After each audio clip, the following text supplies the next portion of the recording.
Blog Talk Radio.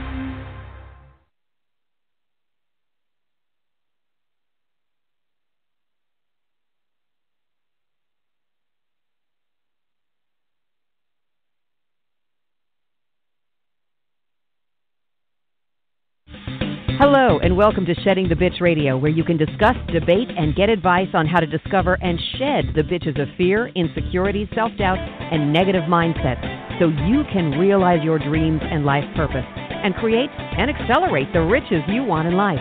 Join us here live every Tuesday at noon Eastern and dialogue with us at 818-572-2910. You can also chat with us at Blog Talk Radio /SheddingTheBitch. Or share your stories on our website at sheddingthebitch.com. Whatever the bitch is that's holding you back from living your life to the fullest, it's not worth giving up the riches in life that you deserve. So call in now and let Bernadette Boas know what's holding you back. 818-572-2910.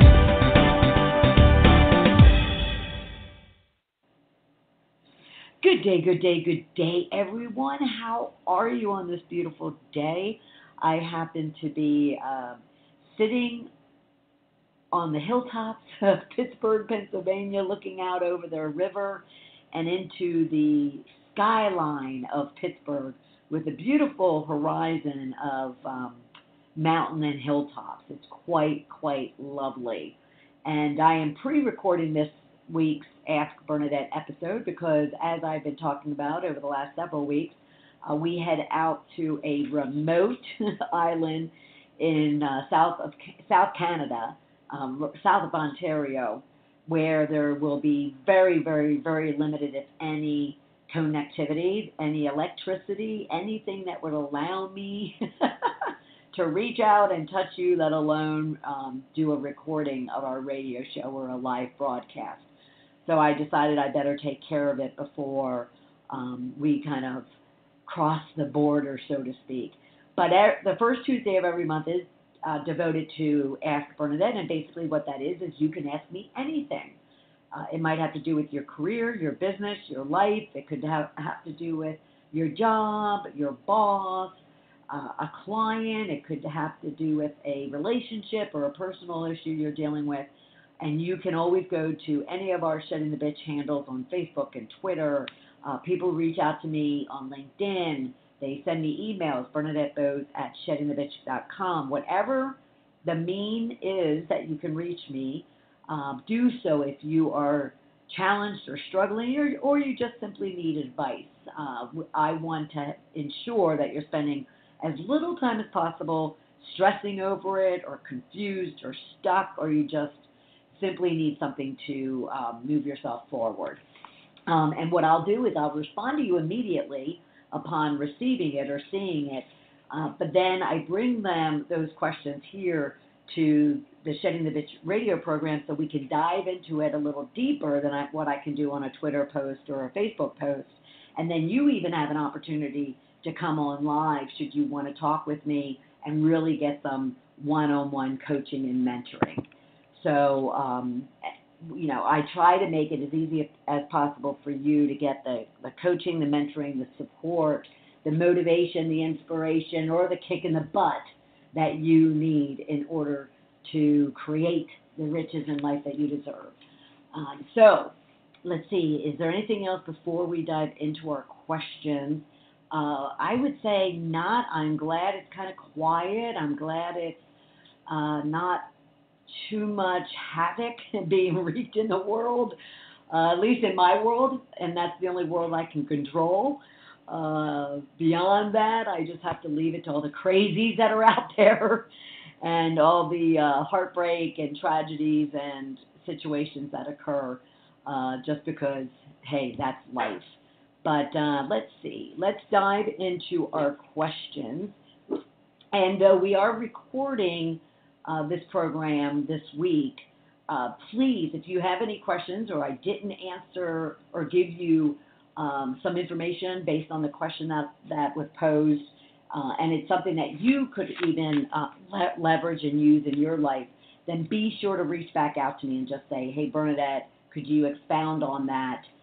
And I will certainly do that in a blog post, on a Facebook posting, on a phone call with you, an email, whatever the case might be. Again, you could always call in the following week should you want to kind of backtrack and get more information on anything that we talk about today. I rarely, not rarely, but I don't often pre-record, but when you are going to a remote island in Canada, I want to make sure you're taken care of, so sometimes it's necessary. Okay, so I'm going to actually kick off with the first question, and then we'll take a commercial break, and then we'll make sure we get to all the questions that you have asked before we end the show. All right, so the first question that I was asked, and this actually comes up more often than not, and I quite honestly suffer from, the same situation, but the question was, basically, I have never been good at taking a compliment. How many of you can raise your hand? And a friend was offended when I dismissed her the other day. I brushed off her compliment because I didn't want to come off as, kind of arrogant or cocky or conceited. How do I accept compliments gracefully? And I was very happy to hear or see this word graceful in her question to me, because it at least means that she does want to be humble and gracious about it, and she's not looking to, like this individual said, she doesn't want to be conceited or come off as arrogant or cocky. She wants to come off as accepting it, but yet doing it appropriately or gracefully. So let's back up a minute and talk about the fact that, yes, does it seem nice when we kind of brush off a compliment as if we are being humble or we don't need the praise? Well, look, we all need praise. We crave praise. We crave, adoration. We crave being recognized. It's just human nature. When you do something, good, or you've worked really hard, or you've changed your appearance and you're really proud of it, or if you met a new, person in your life and that you're really proud of, you want other people to not only welcome it, but even recognize and praise it. There's absolutely nothing wrong with that. And we talk a lot about honoring your riches here in the Shedding the Bitch community, because we all deserve to simply say thank you and accept when someone is adoring us. And a compliment is a degree of adoration. We need to be recognized for the hard work that we're putting in, for the effort that we're making, for the changes that we've confronted and we've adjusted and shifted toward. We need to stay motivated and focused and determined and persistent and confident, and therefore compliments and praise and adoration helps us to do that. But why is it so hard for us, so many of us, to feel as if we deserve those compliments? Well, we're going to start with the end in mind. So let's first talk about what are some common responses that people have to receiving a compliment, being given a compliment. And a lot of times, the three basics are: there's rejection, there's deflection of that compliment, or there is acceptance of that compliment. So first, let's look at rejection. This is probably the most popular one. And think about the last time you were complimented. It doesn't matter how big or how small, but think about the last time you were complimented. Did you kind of like, oh, it's no big deal, whatever, or, I was just lucky? I mean, did you absolutely reject that compliment that was given to you? Did you deflect it? Did you, oh, well, Joe did a much better job than I did, or, Mary did all the work. I just happened to, be part of it, and totally deflect as if you had nothing to do with why you're being complimented and it's somebody else. And again, we think and we feel, and we might even believe that we're just doing that appropriately so we don't seem cocky or conceited or arrogant. But at the same time, uh, you can ask the person giving you the compliment. At the same time, you could be offending that individual. Because think about it, especially with social media. It's even harder today to compliment someone as it is to receive that compliment, right? It's hard for people to actually swallow their own pride or their own jealousy or their own insecurity to actually compliment someone else. And therefore, if the person that was to receive that compliment rejects it or deflects it, it's kind of offensive because that person put themselves out there to actually say, hey, you did a great job, or hey, you're looking great, or hey, have you lost a lot of weight, or got a new haircut, it looks, really super on you, or congratulations on that promotion, you really earned it and deserved it. It's just as difficult, and it seems, even more so nowadays with all the crap that, is thrown at us through social media and the media as a whole. It's, just as difficult to give as it is to receive. And the third, way people deal with a compliment is to simply accept it. What a concept. Simply accept it. And yet we all get in our heads about how to do that appropriately. Now there's degrees, like I had mentioned. It could be just a simple because, maybe you bought a new dress and the color of it makes your eyes pop, or maybe you got a haircut, or maybe you did find a relationship. And then there's bigger degrees of it. You've gotten that promotion, or maybe, you got an award in front of a whole room full of people and you're being handed a plaque or a trophy or something. And, you receiving that, you can do things as simple as thank yous, or it can go to an extreme to where not only that thank you is appropriate or graceful, but also just the way you've received it. That your posture is strong, that you're standing or sitting up, and you're looking that person in the eye, or that room full of people in the eye, and you're putting out your hand for a nice firm handshake or a pat on the back or whatever the case might be. It is as simple as a thank you, and yet there is a lot of things, a lot of components that can go into how you accept that, or how you accept that compliment with a thank you.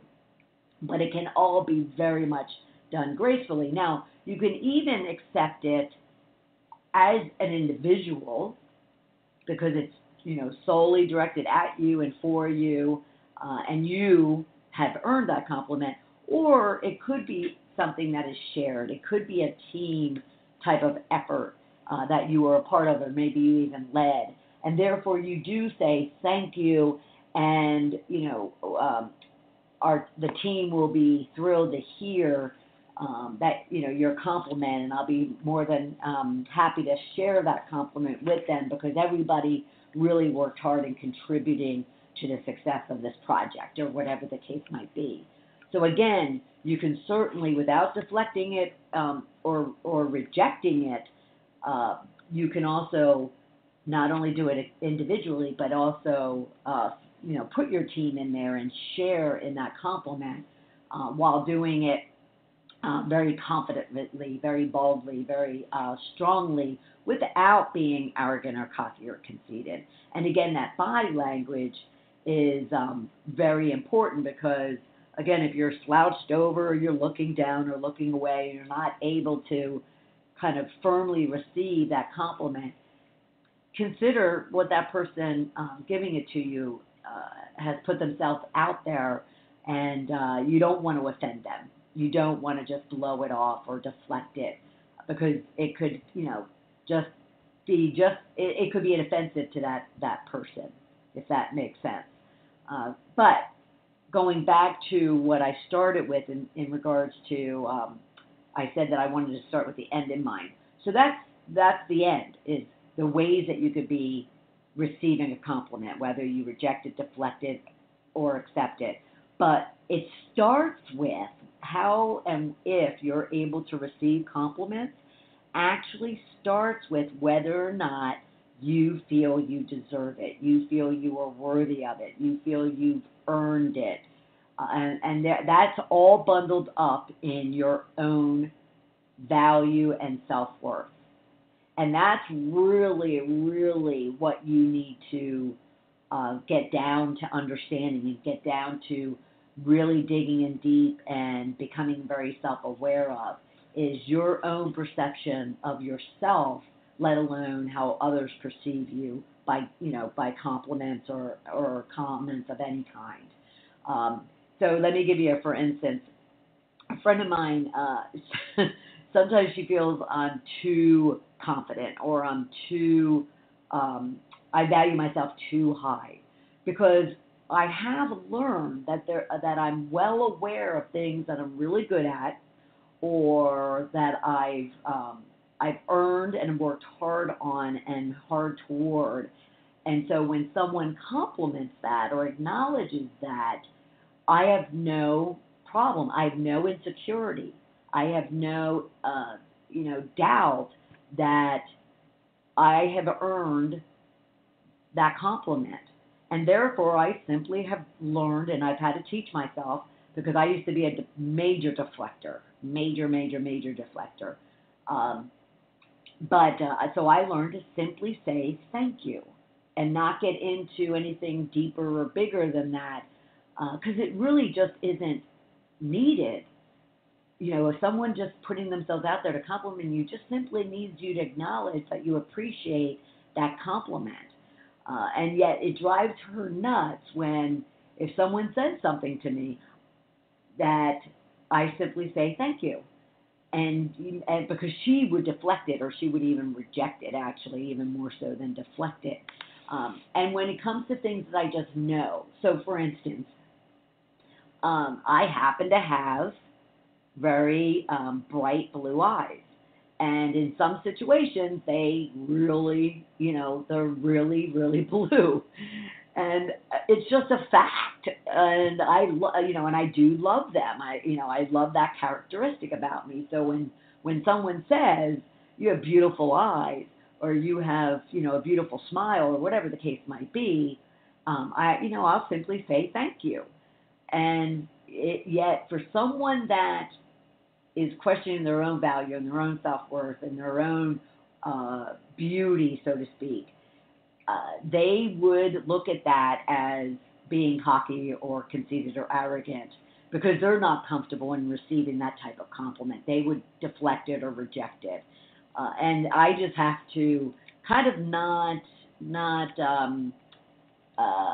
back down from receiving that compliment with a lot of graciousness and appreciation, and not deflect it and not reject it just simply because someone else is uncomfortable. The fact that I will receive it. So it's you finding your worth, your value, you believing in that compliment. Again, people don't put themselves out there that often and that easily to compliment somebody. It's much easier for someone to, ball bash someone. Just go on to Facebook or Twitter to, kind of see how easy it is to put somebody down. So when someone actually steps out and, gives somebody a compliment, they're making an effort too, and they're putting themselves out there as well. So don't offend and receive it and learn and pay attention to how you are receiving it so you can build that confidence, you can build that value and that feeling of self-worth.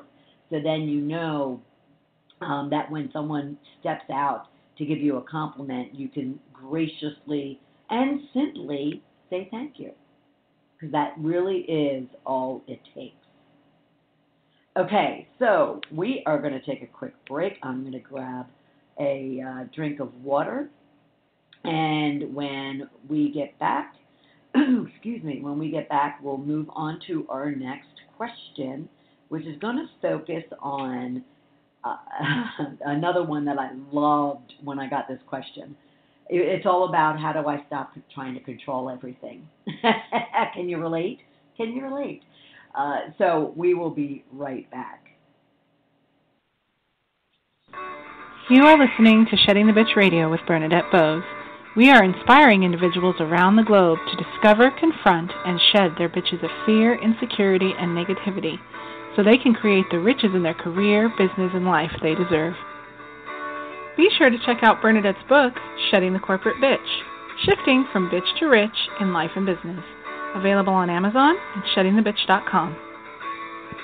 We also want to thank our sponsors, TSR Consulting, who offers a broad range of tax services for small to corporate-sized clients. Go to tsrconsulting.com to learn more. And Parker House Virtual Services, who provides virtual assistance and social media support for small to medium-sized businesses.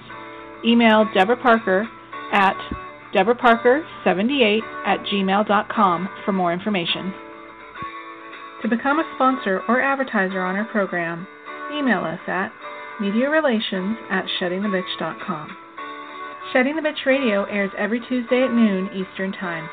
Be sure to go to blogtalkradio.com/Shedding the Bitch Radio and follow the program for all of the updates and announcements of our guests and show topics.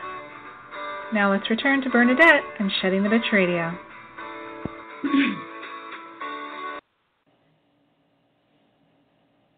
Welcome back, everyone, to Ask Bernadette or Ask Me Anything Tuesday on Shedding the Bitch Radio, where I am giving you some advice, some tips, and sometimes tough love on whatever career, business, or life question you might have. And if you were to go to our Shedding the Bitch Facebook page, Twitter page, LinkedIn page, you can email me at bernadettebows@sheddingthebitch.com at any time during the month. I will certainly get you information and tips and advice that you can use right away, but then we bring it right here on the first Tuesday of every month to drill into it a little bit deeper and maybe even have you join the call in the program to discuss it one-on-one. But our objective is just to get you the information and the support that you need to create the riches in life you deserve. So let's move on to our next question. And that is, how do I let go and stop trying to control everything? I feel like I'm suffocating. I could have wrote this question because this is something I absolutely used to deal with. And I'm so happy that I can say confidently that it's a used to be. It's a past situation and not a current situation. In regards to trying to control everything, because guess what? We can't. You can't. You can't control everything. And I'm falling short to say you can't control anything. But there is one thing that you can control. You can control you. You can control what's happening in your world, how it's happening to you, how you're responding to it, what you're thinking about it, what you're putting out in regards to energy toward it, and how you're receiving it. All of that you can control. But after that, you can't control it. There is nothing that you can't control. So let me give you a few for instances, and I actually took these from my own experiences as opposed to this individual's, because she didn't really provide much examples for me to go on. But so let me give you a couple of quick for examples. So it's even as simple as when you're driving down the street or the highway, and you're hoping that everyone will respond to you. I'm not sure how. Maybe through. Maybe you're a psychic, or maybe you control people's minds, or you can, put voodoo dust on individuals. But so I used to have this obsession, this absolute drive to control, to the point where I could be driving down the street or the highway, and I thought that through my anger and my bitching and my yelling and my stomping on the steering wheel, that I would be able to have that person or that whole highway of cars kind of almost part like the Red Sea, so I could drive smoothly through it and get to wherever I was going on time and when I wanted to be there. And I used to drive myself to absolute anxiety and angst as a result of it, expecting that my ranting and raving and shooting the finger at people and blinking my lights was actually going to be effective in any way, shape, or form, or darting in and out of the traffic as if, that's going to help me get from point A to point B even faster, when we all know, and it's been proven, then that guy, that Sunday driver that's staying very steady and consistent and slow in one lane actually gets to the exit before I would or before you would. And yet we've gotten ourselves all worked up, all stressed out, expecting that we're going to be able to control anything that's happening to us. And we absolutely cannot.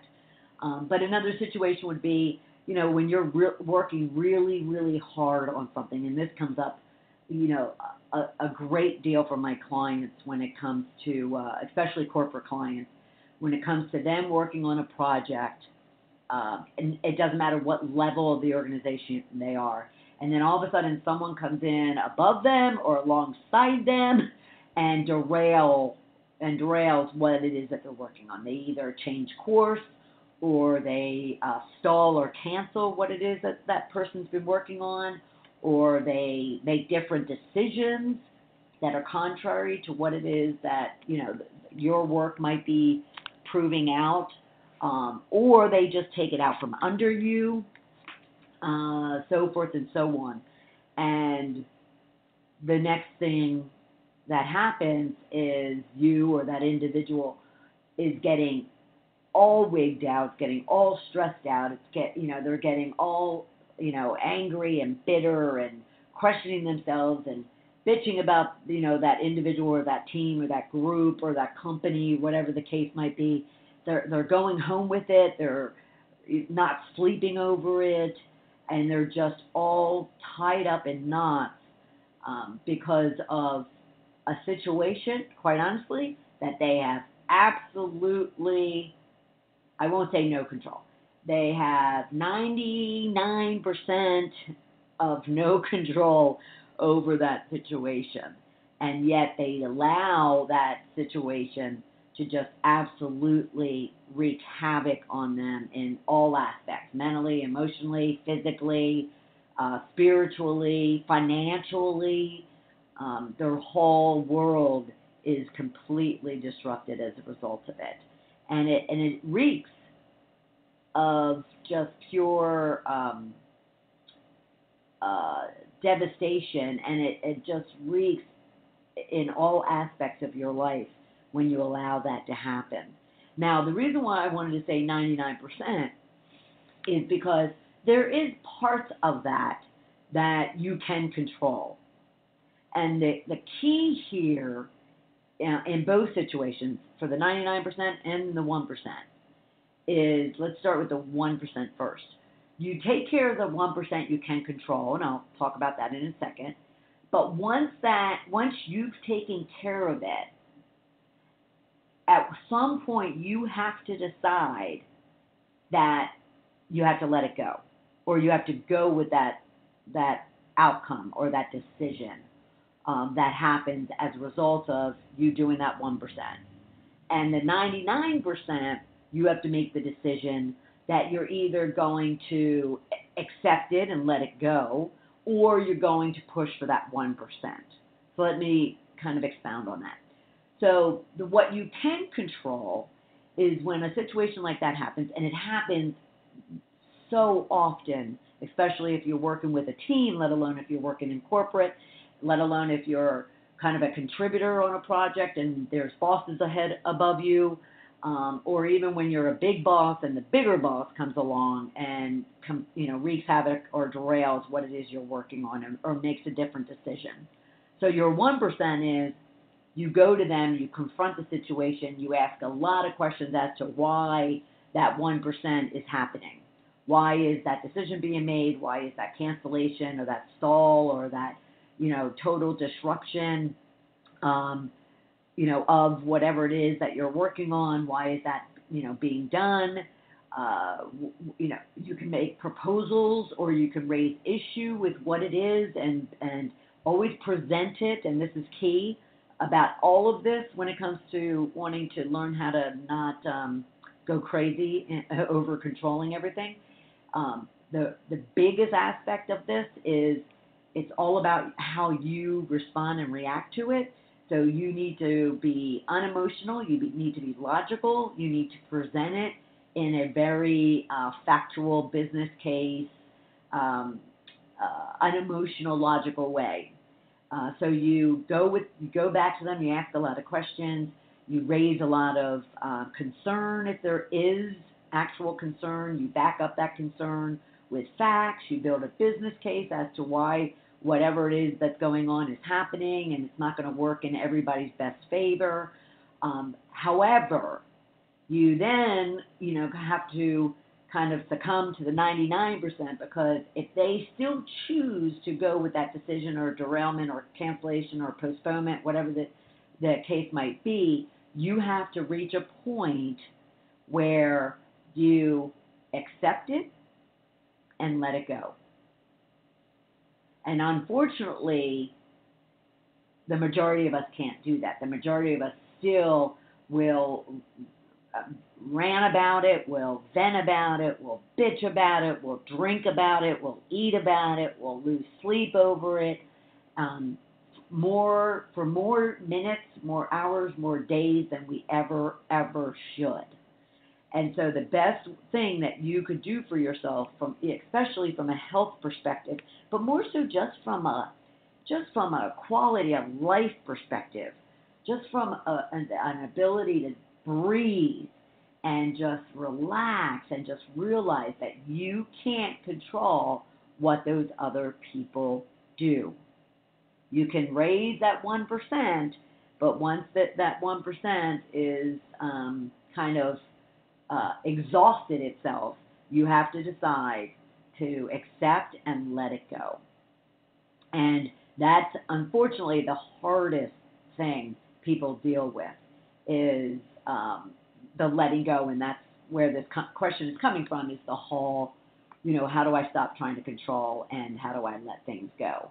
And all I can say to you is it'll take a situation that is that 99%, and maybe it's even 99.5%, where you finally recognize and understand that 0.5% is just not enough, and you finally say, why am I getting myself so worked up about this, so stressed out about this? Why am I drinking too much, eating too much, not sleeping too much, spending too much money? Why am I doing things that I should not be doing because I'm just constantly sabotaging myself? It'll really get to that situation, that occurrence, that event, that tragedy, whatever the case might be, for you to just finally say, you know what, I get it when people say that I just have to let things go and not try to control everything, because people have told you, especially as women, people have try to tell you, we don't necessarily hear it too well, but people have tried to tell you, oh, well, you can't change him when it comes to men. You can't change him. You could try. And, tons of women say, oh, when we get married, it'll be different. When we have children, it'll be different. When, we're 90 years old, it'll be different. And they realize the day, that they both are gone, they realize that, that it never happened, because we can't control anyone else other than ourselves. And so you have to get to a point where you understand, you believe, and you decide that yes, indeed, I just have to learn to let it go and that I can't control the situation. I can only do that 1% as well as I can do it. And after that 1%, maybe it's 10% in one situation, maybe it's 30% in another situation, but rarely will it get to a majority, unless it is something that it's kind of stemming from you. Like when you own your own business, you have tons of more control over situations that have to do with career or business than you would if you're working for somebody else. That's true. But even as a business owner, you can't control if a customer or a potential customer says no, or you can't control when a customer cancels or no longer wants to move forward with a contract or a project that you're working on, or that they didn't accept your proposal, or they said no to the product or service. All you can do is think about that 1%. All you could do is go back and try to get information to help you understand, why they made the decisions that they did, why are they not moving forward, what is it that they liked or disliked, what is it that they would, want you to be doing differently, and they could still say, no, everything's great, this is this, but there's a reason on them. It's all about them at that point, and it's not about you. And so the other caveat to when and how can you stop trying to control everything and let it go is when you realize that, the world and the time and the clock, it ticks on whether you're there or not. And so it really isn't about you. Decisions are made with never even considering you. Things are done, plans are crafted, and people do. And majority of the time, it's not considering you. So we just have to learn, you just have to learn of, not taking it personally, not thinking it's about you, and that will help you also to let go and not try to control everything. If that makes sense. I hope it does. All right, let's see where we are. Let me see. I want to make sure I covered everything I wanted to talk about there, which we did.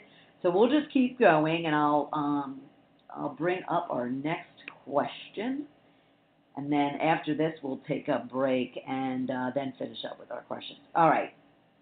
So our next question is, I've been fortunate to have some great mentors and teachers over the years, but I never seem to be able to apply the learning into my own life. What is that about? Now, I read this question, and I really wish I had a lot more information. So I just kind of picked out some words.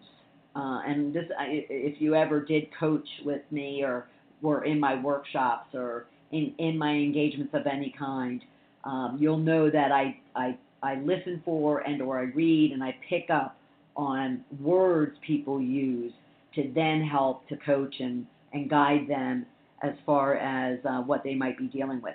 So when I read this question, it sounds very general, very open, there isn't any specifics. But what I picked up on, she has great mentors and teachers, fabulous, love to hear that, because we all definitely should be seeking, no matter if you're 5 years old or if you're 70 years old, we should always have great mentors and teachers in our lives. And we should always be wanting to learn every day of our lives. Because if not, the way I see it is just put me in my coffin and nail it shut if I decide to stop learning or that I know everything. So I picked up on she's had great mentors and teachers, but never seemed to apply the learning into her life. And she wants to know what that's about. But so I never seem to apply the learning into my life, which kind of, makes me think, all right, so she's feeling as if they've been giving her some tangible or at least some good knowledge, if not tangible tasks, or not tangible maybe, but actionable tasks or actionable advice or even, specific next steps to be taken. And she just hasn't been applying them. Well, I too can relate to this, and I think anybody can if they think about it this way. What I'm suggesting to her is to think about it in the way of the same concept around when the student is ready, the teacher will come, or the teacher arrives.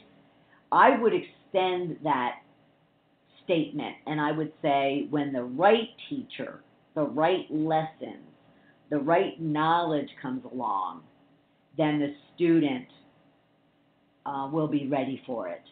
And I kind of learned this myself, and in a very impactful way to where I was able to recognize it and acknowledge it and become self-aware when it happened. And after that, because it was back in 2009, when it happens to me. And it does happen to all of us. So let me back up and paint you this picture.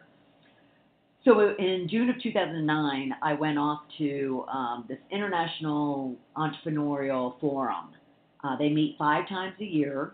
They meet for about a week at a time, and it's called CEO Space. If any entrepreneurs are out there and are looking for a place, an incubator, a place to go and learn and get advisement and coaching on a regular basis, it's a wonderful forum, a wonderful group of people. They have expert coaches and consultants from all industries, from all sectors, from all different types of companies, in order to help you start, manage, and grow your business. So I joined and became a member in June of 2009. Well, it's, like I said, it's 7 days, but it's not only 7 days. It's 7 days from about 6 in the morning to about midnight or 1 o'clock in the morning. And basically every meal and every situation that you experience is a coaching opportunity for you.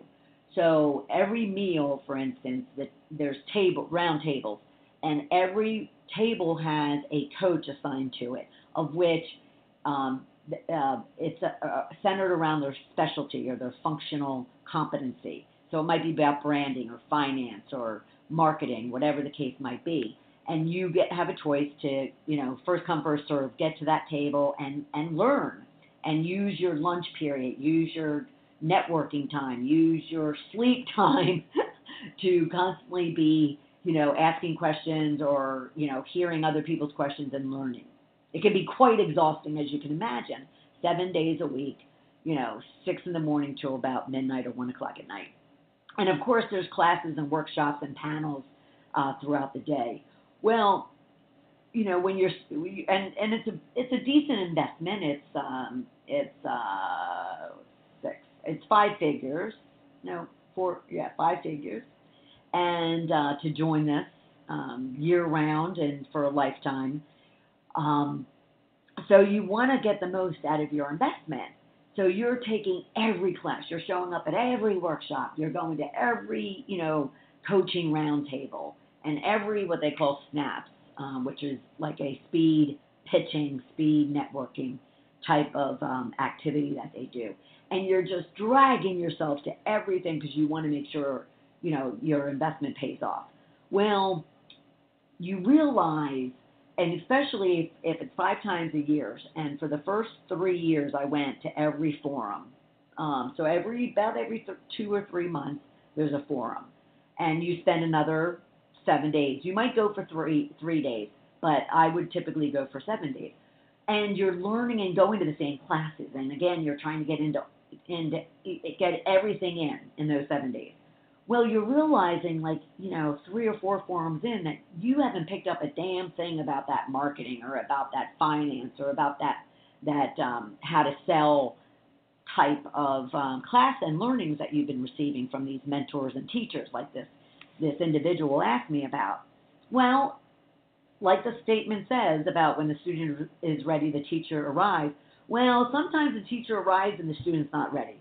I mean, it's just, I've experienced it myself, and therefore, I make sure other people are aware that when you're ready, not only will the teacher arrive, but the right teacher will arrive, the right lessons, the right knowledge. I realized almost 2 years in that all of a sudden the branding and the marketing became critical for me. That first year, it was more the business plan, the strategy work, the finance work was bubble to the top, I'll say. That of all those workshops I was running myself ragged to, it was that I needed. And I could have like slept during the branding and the marketing workshops because I just wasn't ready for them. So I spent and expended a lot of energy sitting in a classroom or a workshop that, I acted and looked like I was listening and learning, but I wasn't picking up a damn thing. So I think this individual needs to be easier on herself, and any of you out there, you need to be easier on yourself because you could, go into a university. You could take night classes. You could take an MBA. You can go off to a personal professional development activity.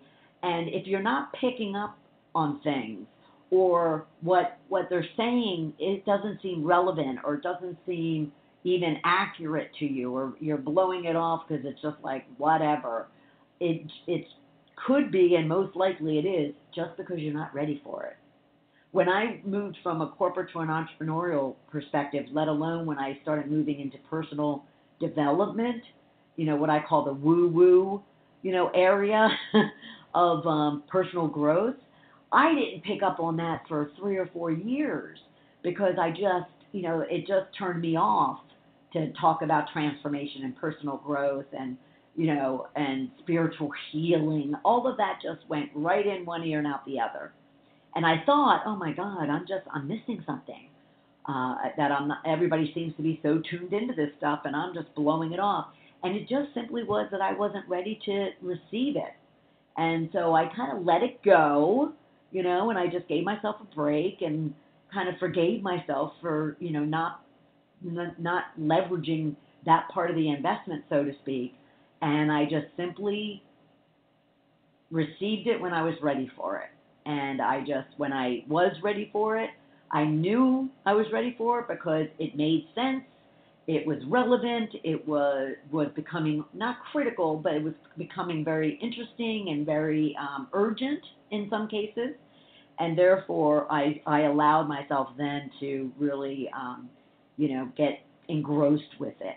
So at any time you're thinking you're getting all this great advice, or you're seeing this other person at work or at school or in their career or in their business doing something, as opposed to chasing what other people are doing, wait until you feel comfortable that it's the thing that you should be doing.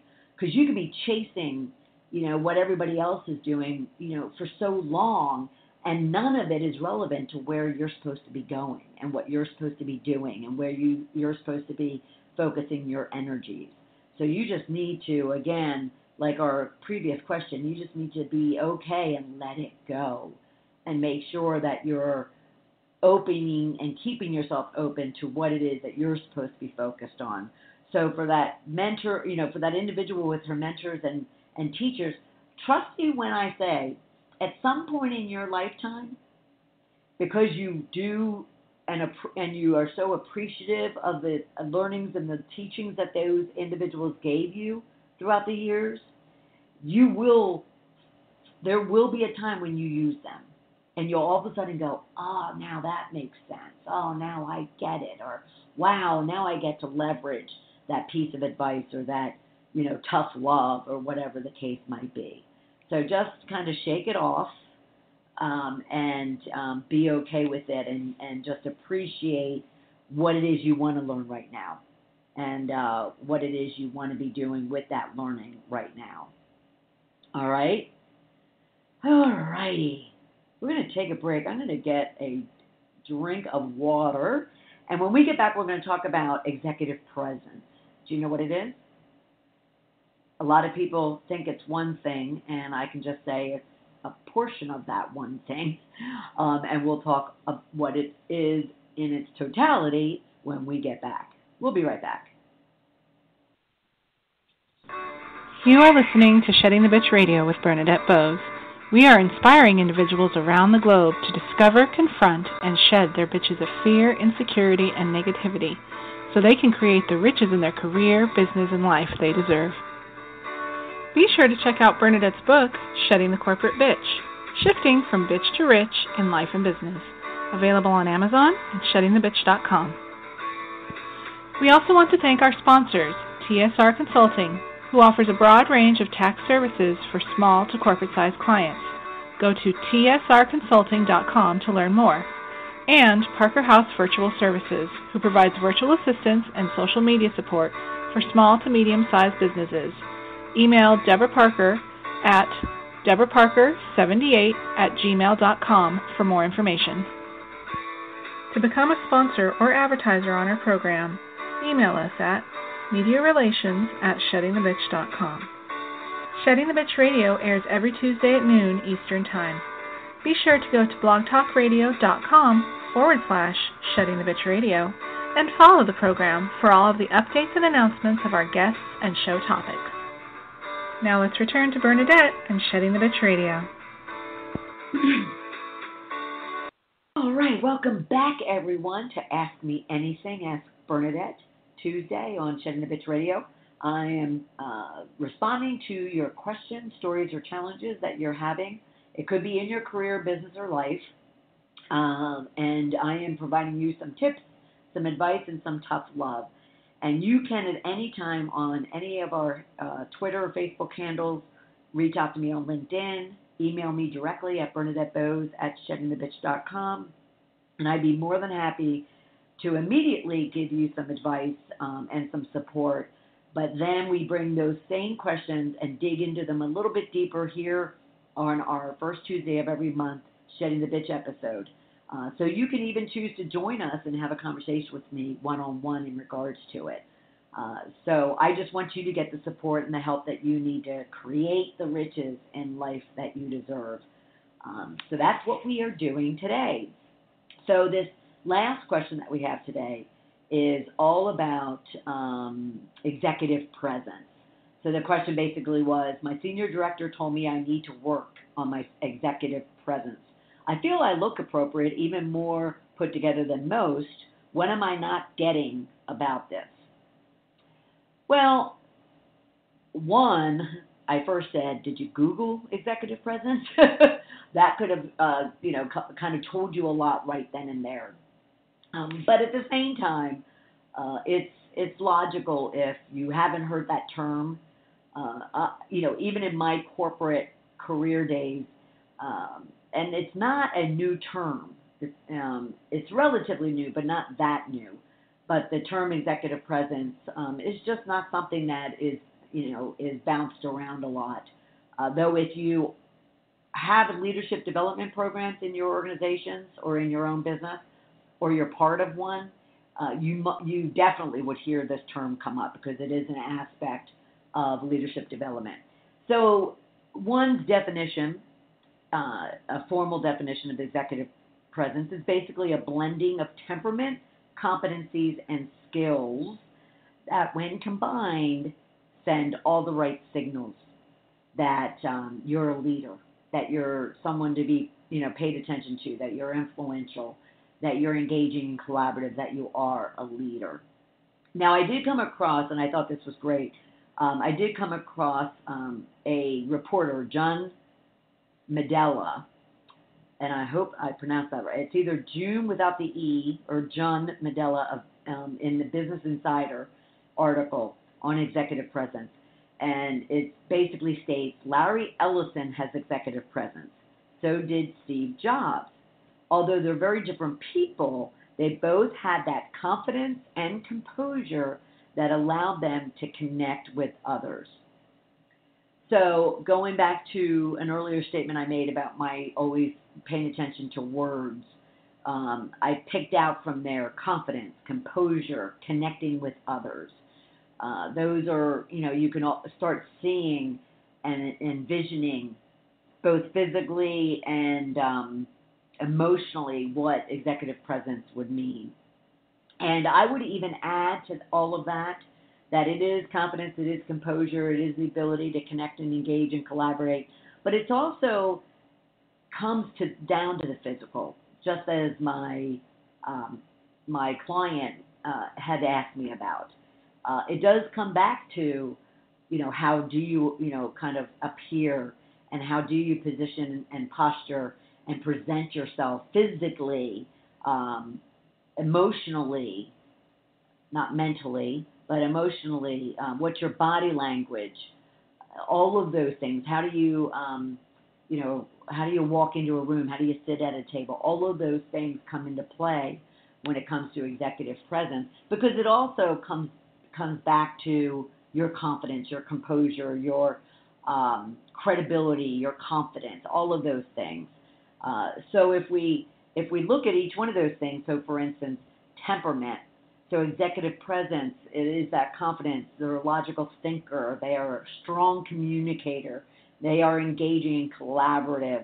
Their temperament, this is where I lacked my executive presence when I was in corporate. I physically always looked the part. And I also knew strategically kind of where to sit, when to sit, how to sit, how making sure I sit up, look people in the eye, take a seat at the table, so to speak. That's executive presence. That whole lean in from Sheryl Sandberg. That's referring to executive presence. Do you kind of step up? Do you lean in? Do you, put yourself at the table as opposed to sitting in the background? Are you in the front of the room, like for a big meeting or a presentation, or are you always kind of a hanger in the back and you don't put yourself out front, so to speak? That's all executive presence. And it speaks to that confidence and that collaboration, that composure, that ability to connect with others. It comes down to competencies. I mean, obviously, if you have executive presence, you have competencies in something, and it's not only has to do with how book smart you are. It has to do with how do you leverage the expertise that you've gained? How do you leverage the experiences, good, bad, or indifferent, that you had? How do you, take the past and bring it into the present to influence and change and innovate and create the future? All of that, kind of lumps into competencies of which someone with executive presence would demonstrate. And then, of course, there is skill. Now, skills aren't just, those functional, technical type of skills that people are looking for, especially when it comes to executive presence. It's those other traits and qualities: good communication, for instance, influencer, decision maker, logical thinker, strategic thinking. It's one's ability to be concise in their communication, written or verbal. It's the way that they draft and convey messages. Are they short and sweet, to the point? They're not robust. They don't go on and on and on. It's all of, is it strategic? Is it, giving facts? Is it giving valuable information? And through that communication, are they able to really connect with others? One thing when it comes to, and again, I never thought of it as executive presence, and in some ways it's really not, but even as I was transitioning out of being a merchant in retail to being more in the technology side, we started calling ourselves that, because we sat in the middle of the business people and the technical people. We started calling ourselves translators, because if the merchants or the business people talked to the technical people, they rarely understood each other. So a